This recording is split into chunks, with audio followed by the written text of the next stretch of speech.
We are doing one of my infrequent haul videos where I show off what comics I have recently gotten.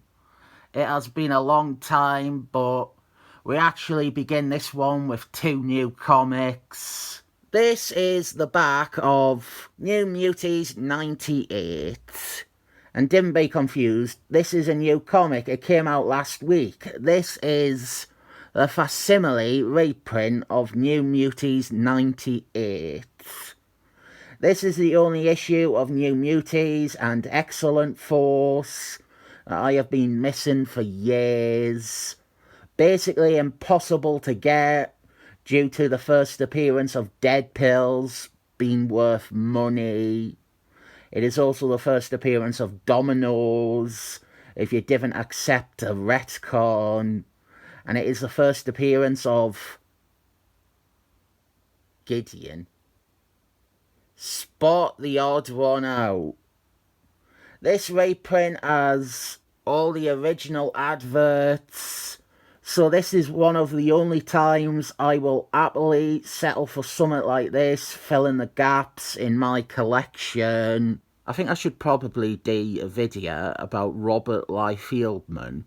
I think I've only ever really covered him in one of the covers videos. When I got that New Muties reprint, I needed to get something else to qualify for a discount, so I got this. This is DC versus Dracula's all-out war, left for dead, but ready for war. I think that is its full title. This is number one, and ordinarily this would not interest me at all. But there are two things going on here. First is that this issue, likely just in background cameos where they die. It is meant to feature a bunch of characters that I like.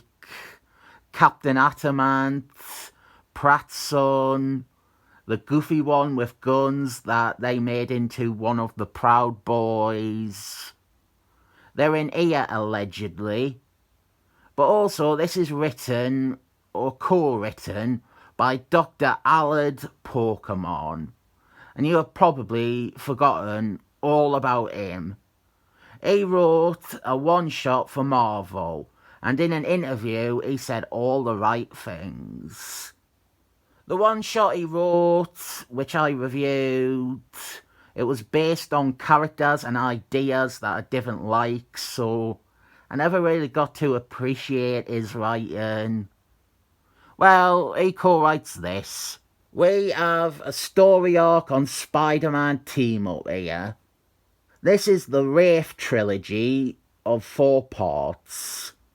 Spider-Man, Iron Man, and Doctor Strange.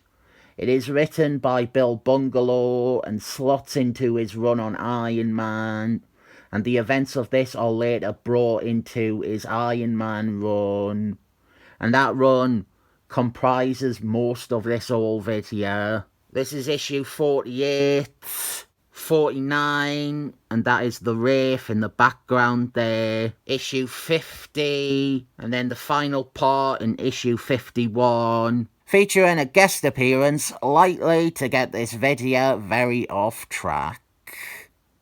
Bill Bungalow's Iron Man run only requires one issue written by someone else. This is Iron Man 92 by Gary Conman. And this sets up and introduces some characters and ideas that are then quite integral to Bill Bungalow's stories. This was when Gary Conman was editor-in-chief at Marvel, and he fired off the writers so that he could write as many books as possible because he wanted more pay. Jack Quimby cover. Then we have 2 more Jack Quimby covers on Iron Man 95 and 96. We are back with Bill Bungalow writing, and starting here with this Ultimus trilogy of 2 parts. He will write Iron Man without interruption for 20 issues. Excellent cover here. I got issue 97 last time, so here is 98, 99, and issue 100. Cover by Jim Starman. This completes the story where Godman, for the shortest of time, wears the Iron Man armour, and then the real Iron Man has to pull his bacon out of the grease fire. Next is the Takeover trilogy of 5 parts. Iron Man's 103 through to 107. Iron Man gets a sidekick. Iron Man gets a girlfriend. And there is Rafe, straight from that Spider-Man team-up story. Iron Man 108 through to 115.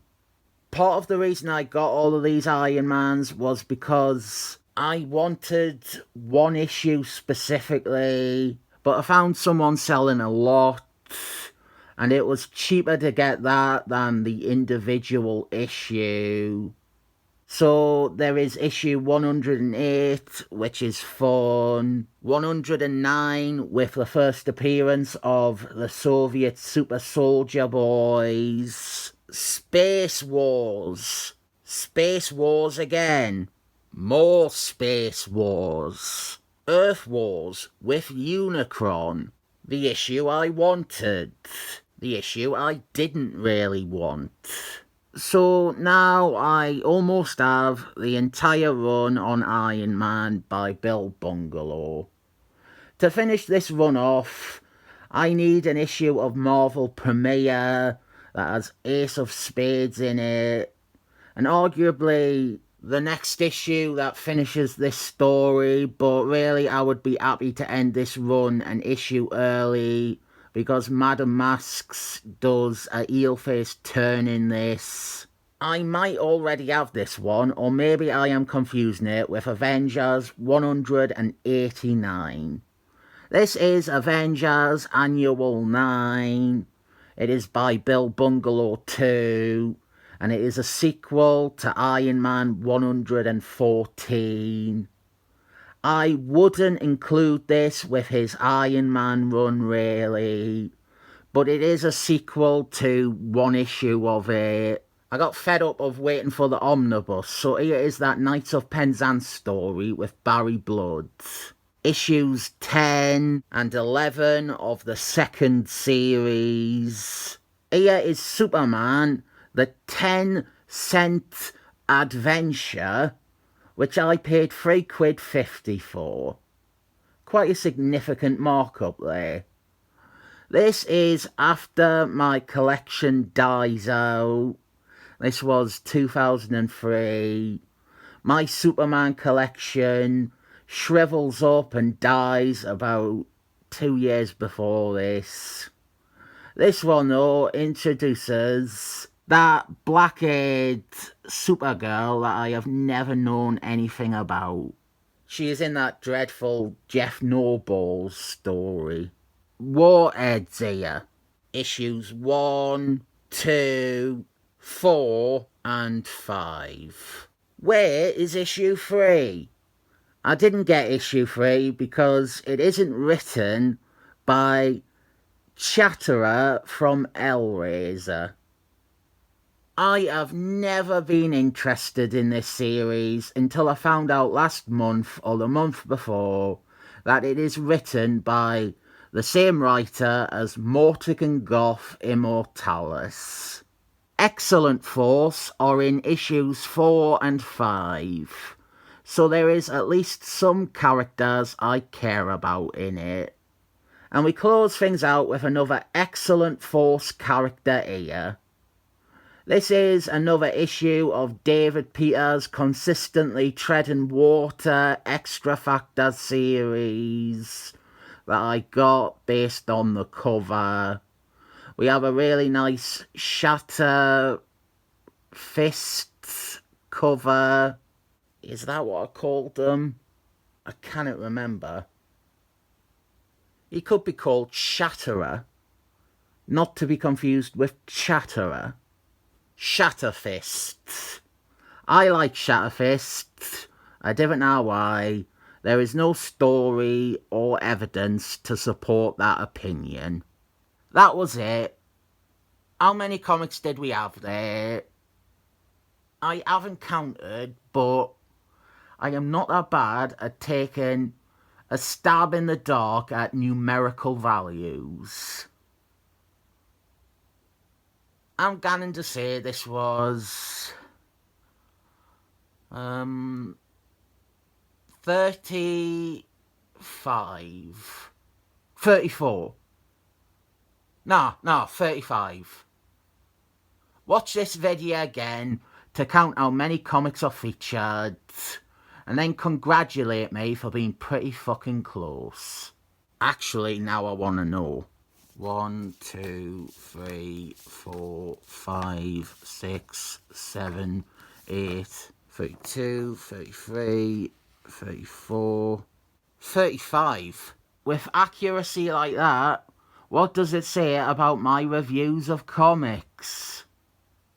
I will be looking at some of these comics soon, but not straight away, because I am working on something even more intense than my Satan Son history for next week. I will give you, the viewer, 7 thumbs up, because I am generous like that. But where am my January Jones at?